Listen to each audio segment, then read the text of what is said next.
Hello student, बेटा आज हम बात करेंगे equipotential surface of two charges. Single charge की आपको पता है इक्विपोटेंशियल सरफेस स्फेरिकल होती है, ठीक है। उसकी मैंने प्रॉपर्टी बताई थी कि इलेक्ट्रिक फील्ड इक्विपोटेंशियल सरफेस के हमेशा परपेंडिकुलर होती है, ठीक। दूसरा कि वर्क डन, अगर हम किसी भी चार्ज को इक्विपोटेंशियल सरफेस पे मूव कराएं तो बेटा वर्क डन 0 होगा, मतलब नो वर्क इज डन। मतलब अगर इक्विपोटेंशियल हम अपनी पॉकेट में कोई चार्ज रख के हम इक्विपोटेंशियल सरफेस पे चलेंगे तो हमें कोई भी वर्क नहीं करना पड़ेगा। ये चीज क्लियर होगी। अब देखिए अगर दो चार्ज है तो उनकी इक्विपोटेंशियल सरफेस कैसी होगी।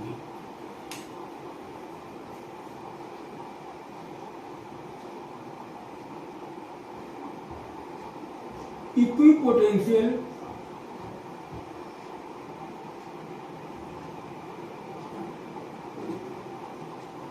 Surfaces of two charges. पहली कंडीशन में ये केवल बस विजुलाइज कीजिए और उसको दिमाग में बैठा लीजिए, ठीक है। देखिए दो आइडेंटिकल चार्ज हैं, मान लेते हैं प्लस क्यू,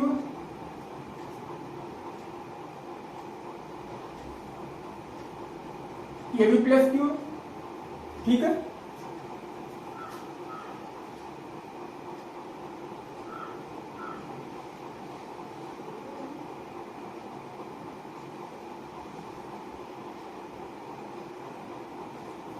अब देखिए इसकी इक्विपोटेंशियल सरफेसेस ऐसी होंगी,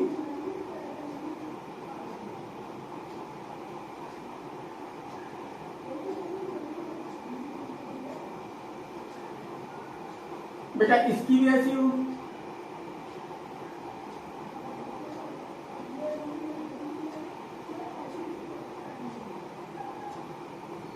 ठीक। अब देखिए ध्यान दीजिएगा,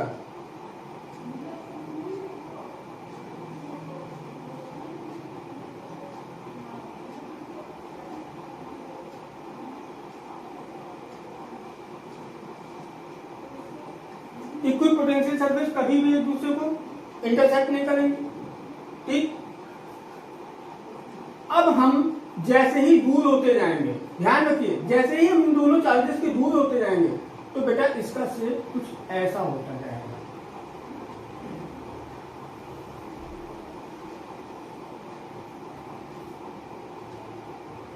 और अगर हम इससे बहुत दूर चले जाएंगे तो ये हमारा ये बेटा ये स्फेरिकल हो जाएगा। वहां से हमें दोनों चार्ज एक ही दिखाई देंगे और वहां पर जो नेट पोटेंशियल होगा वो +2q के बराबर से कितना जनरेट होता पोटेंशियल वो होगा। ये ध्यान रखिएगा इस चीज को कि if we move far away from these two charges the equipotential surface will be spherical. ये हमारा ये लॉजिक कि बहुत दूर जाने पर ये चाहे सेम चार्ज हो, चाहे अनइक्वल चार्ज हो, चाहे अपोजिट चार्ज हो, बेटा ये सब पे लागू होता है कि बहुत दूर अगर हम चले जाएंगे तो इक्विपोटेंशियल सरफेस हमें स्फेरिकल मिलेगी। ये चीज आपको समझ में आ गई, ये इक्विपोटेंशियल सरफेस है। अब देखिए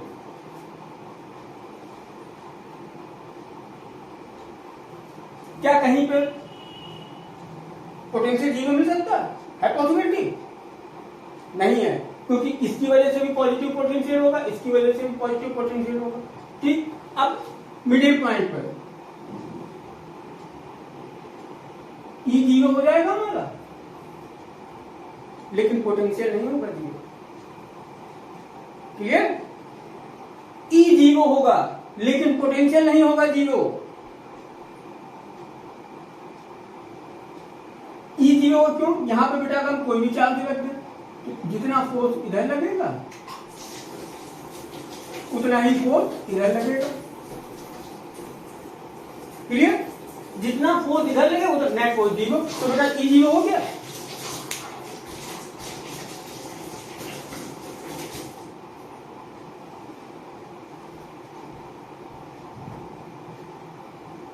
ई जीरो हो गया। अब हम लेते हैं कि अगर ये दो चार्ज बेटा आइडेंटिकल ना हो दोनों पॉजिटिव, दो light charge but with different value, ठीक, उसमें हम देखते हैं कैसे।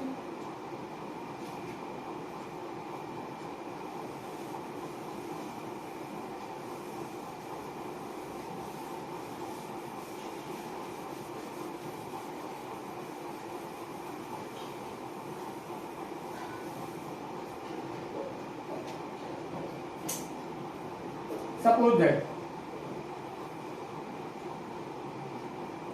+1 microcoulomb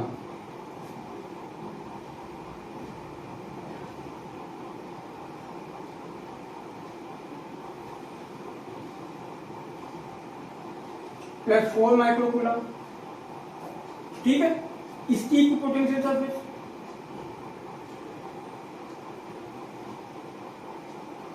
बेटा इसकी ऐसी होगी, ठीक। अब देखिए इन दोनों की जो पोटेंशियल सरफेस होगी बेटा ये कुछ ऐसी होगी,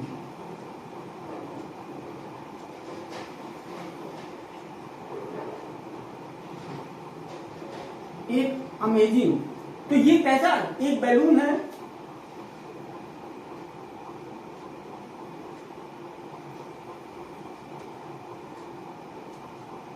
बेटा इस तरह की होगी,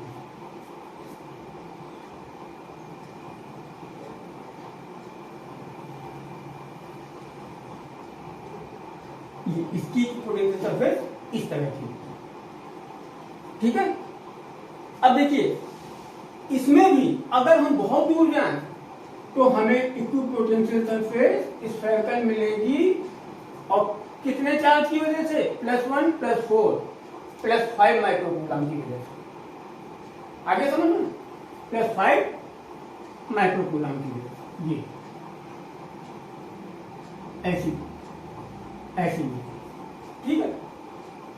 तो हालांकि बेटा ये टॉपिक हमारा किसी में नहीं है, लेकिन कॉम्पिटिटिव एग्जाम्स में आपको इस पे क्वेश्चन मिल सकते हैं।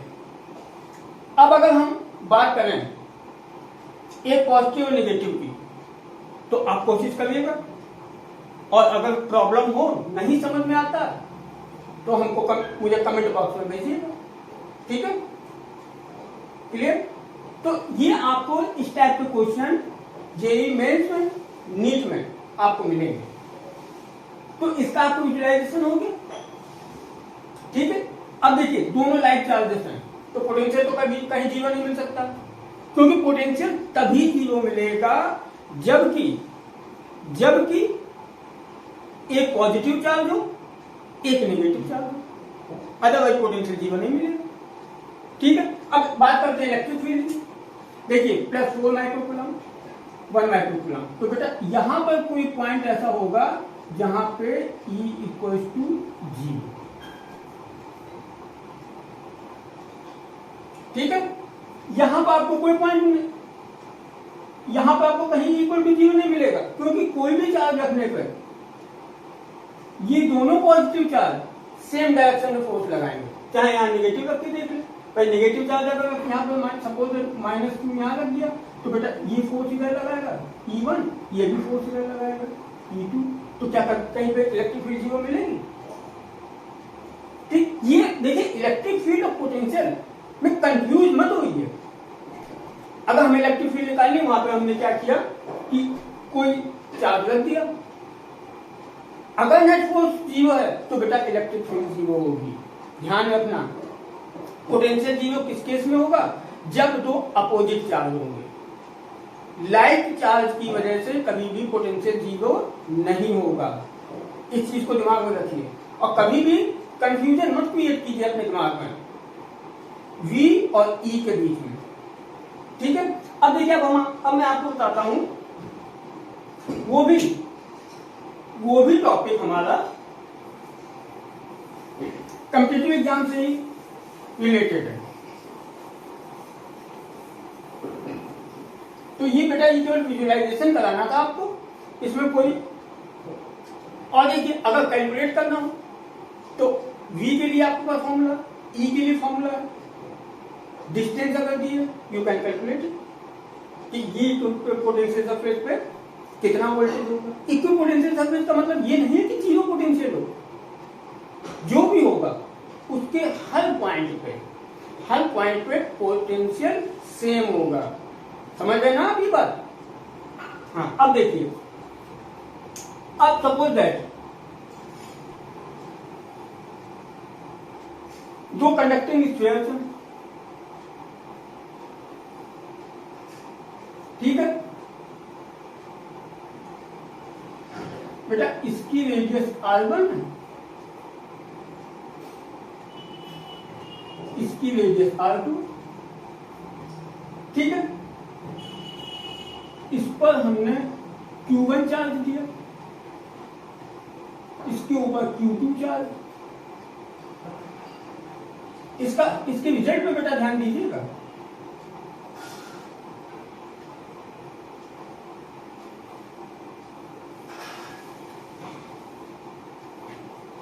टॉपिक का नाम है कोरोना डिस्चार्ज।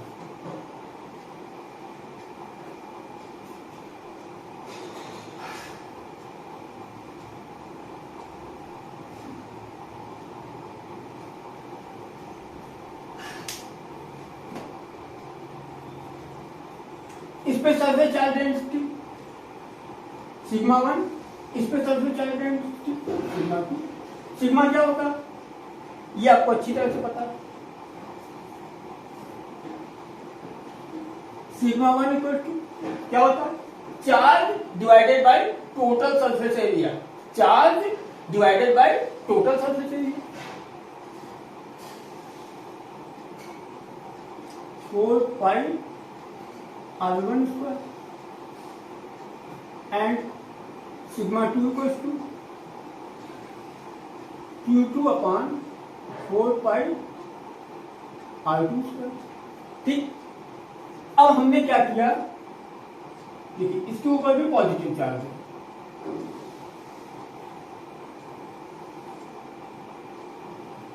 बेटा हमने इसको कनेक्ट कर दिया एक बार से। क्या होगा? चार्ज का फ्लो होगा, ठीक है। कब तक फ्लो होगा ये आपको पता है? नहीं पता बेटा, जब तक इन दोनों के पोटेंशियल सेम ना हो जाए, जब तक इन दोनों के पोटेंशियल सेम ना हो जाए, ठीक है। अब देखिए इसका potential 1/4 pi epsilon not Q1 upon R1। Q1 की जगह क्या लगा दें? 1/4 pi epsilon not sigma 1 4 pi R1 square upon R1, ठीक है। कैंसिल 4 पाई 4 पाई, तो बेटा ये V1 क्या बचा? Sigma 1 R1 upon epsilon not. V2 को क्या बचेगा? Sigma 2 R2 upon epsilon not, ठीक है बेटा। जब उसको कनेक्ट कर दिया V1 इक्वल्स टू V2, बहुत ध्यान से इसके रिजल्ट पे जाइएगा। Sigma 1 R1 sigma 2 R2 sigma 1 upon sigma 2 R2 upon R1। इसका क्या मतलब हुआ बेटा? इसका ये मतलब हुआ कि सरफेस चार्ज डेंसिटी रेडियस के इनवर्सली प्रोपोर्शनल है। ये चीज क्लियर होगी? Sigma proportional to 1/r। बस यही रिजल्ट आपको दिखाना था। इस पे भी आपको कॉम्पिटिटिव एग्जाम में क्वेश्चन मिल जाएंगे या बोर्ड में भी मिल सकते हैं, ऐसा नहीं है। तो अब इसको यूज कहां करेंगे?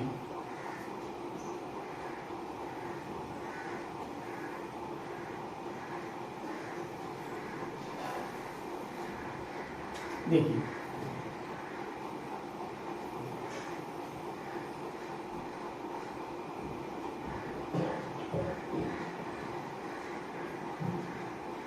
बेटा इस शेप का कोई बैलून है हमारे पास, एक मिनट ठीक से बन जा भैया,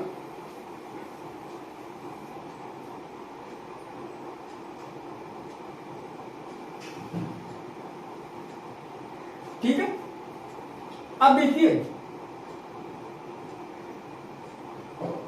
यहां की रेडियस कितनी है, यहां की रेडियस कितनी है, ठीक। अब इसी रिजल्ट को इस पे अप्लाई कीजिए। मैं कितनी बार बता चुका हूं बेटा कि एप्लीकेशन जिसने सीख लिया, जिसका जितना अच्छा एप्लीकेशन उसकी उतनी ही अच्छी फिजिक्स। दिमाग से सोचा कभी ऐसा होगा तो क्यों होगा, मैंने क्यों बताया, इसलिए कि बेटा यहाँ पे सर इसकी रेडियस कम है और इसकी रेडियस ज्यादा है, तो यहाँ पे सरफेस चार्ज डेंसिटी ज्यादा होगी। और यहाँ पे क्या होगा, यहाँ बेटा दूर दूर होगी चार्ज, जितनी रेडियस ज्यादा उतना दूर दूर चार्ज।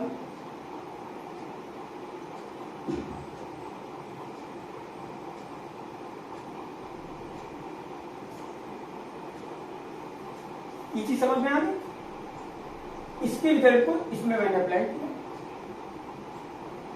आपने देख जिसने इसको इसमें अप्लाई कर लिया वो कह देगा ठीक है भैया, यहाँ पे सरफेस चार्ज डेंसिटी ज्यादा होगी, यहाँ पे कम होगी, ठीक। अब मैंने यहाँ पे कोरोना डिस्चार्ज लिखा हुआ, ठीक। अब सपोज दैट ये कोई बैलून है हमारा गुब्बारा, उसको खूब फुला दिया पूरा, ठीक। अब उसको जितना चार्ज दे सकते हो उतना दे दिया। भी आपको पता है,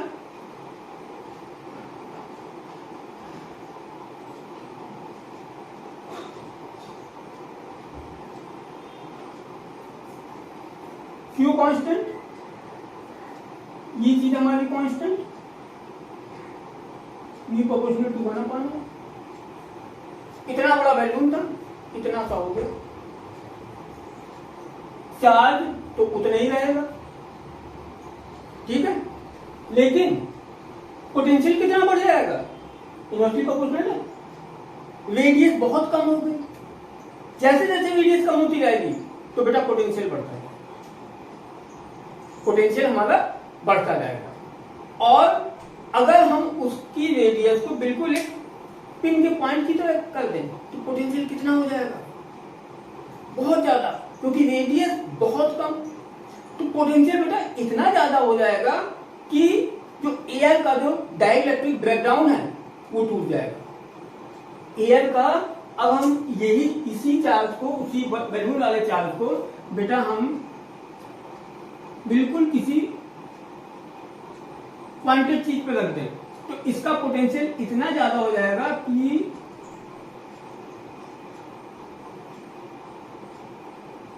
एयर हमारी आयोनाइज हो जाएगी। ये एयर है, इसके पार्टिकल चार्ज हो जाएंगे, तो ये क्या करेगा, एक चार्ज का स्टॉल में चलने लगेगा और हमको यहाँ पर स्पार्क दिखाई देगा। हमको यहाँ पर स्पार्क, अगर बहुत हाई वोल्टेज हो गया, ठीक है, यहाँ पे स्पार्क दिखाई देगा, इसी को बेटा कोरोना डिस्चार्ज हो गया। आया समझ में, क्लियर हो गया बेटा, इसी को कोरोना डिस्चार्ज हो गया, ठीक है। आज की वीडियो में इतना ही। अब नेक्स्ट वीडियो में मैं आपको कुछ और नई चीजें बताऊंगा, तब तक के लिए गुड बाय।